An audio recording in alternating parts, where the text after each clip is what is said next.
Principles of Management, Chapter 5, Decision Making.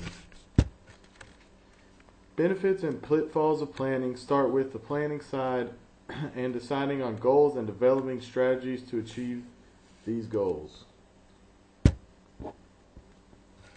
first point to benefit planning is the intensified efforts. This means that when someone is given a plan, they are going to put forth a bigger effort to follow the plan. Point 2 is persistence. This is the not giving up part and sticking to the plan. These are the people that rise to the top because of their determination. Direction. This keeps employees on the right track in the completion of their goals. The creation and task strategies helps employees find better ways to meet their goals. Pitfalls of planning. In this slide, we take a look at the pitfalls of planning. These can be impeding changes, false sense of certainty, and detachment of planners. All of these can slow or prevent change because sometimes in production and business, it is necessary to make changes that have not been planned out.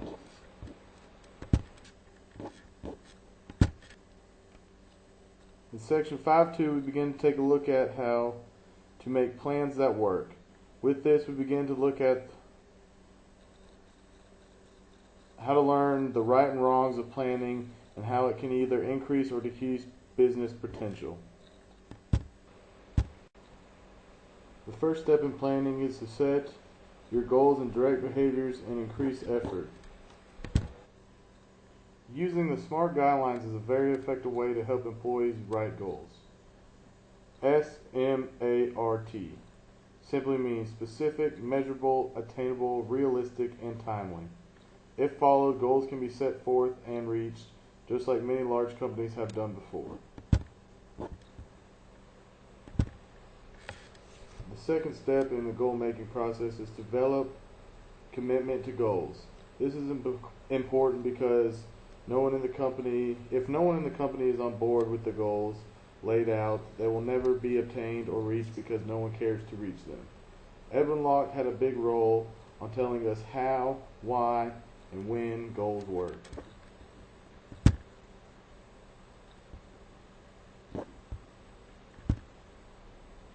The third step in planning is developing effective action plans.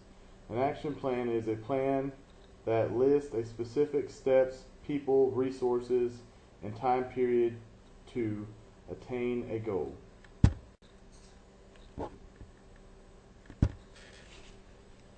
Tracking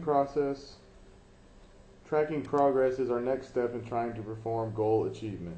Approximate goals are short-term goals or sub-goals, and distal goals are long-term or primary goals.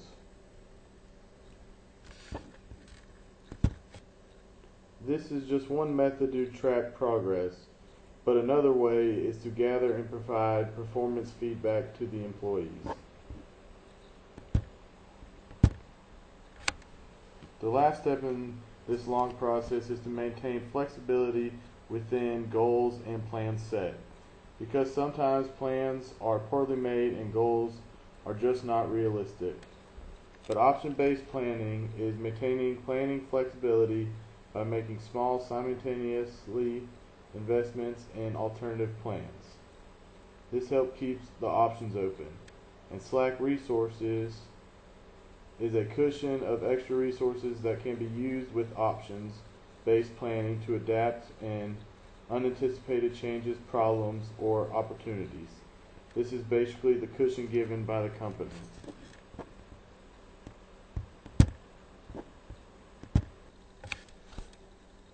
Planning from the top to the bottom is the next section in the book. And this works best when goals from the bottom of organizations support the goals at the top of the food chain in the organizations.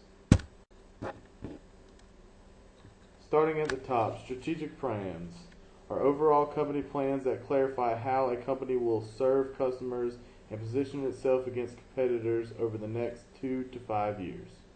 A purpose statement is a statement of a company's purpose or reason for existing. Strategic objectives, a more specific goal that unifies a company's wide efforts. Bending in the middle. tactical plans. A tactical plan is created when implemented by middle managers that specify how a company will use resources, budgets, and people. Management objectives. This is a four-step process in which employees and managers select goals.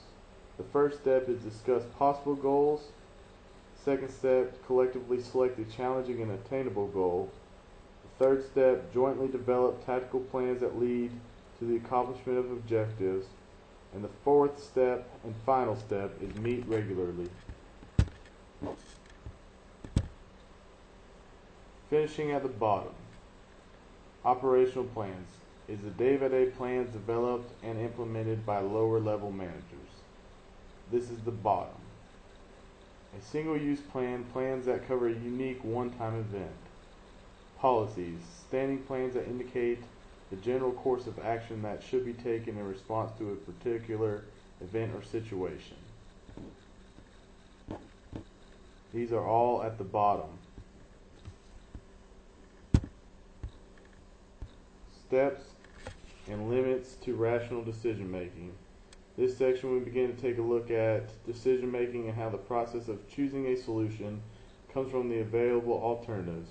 We also learn to begin to understand how rational decisions is one that has a systematic process of defining problems, evaluating alternatives, and choosing optimal solutions. When talking about decision making, there are a couple steps that go into the process. The first step would be identify the problem. A problem consists of a gap between a desired state and an existing state, but there is no guarantee that a manager can make a decision to fix a certain problem. A manager's position must be motivated enough to want to reduce the gap.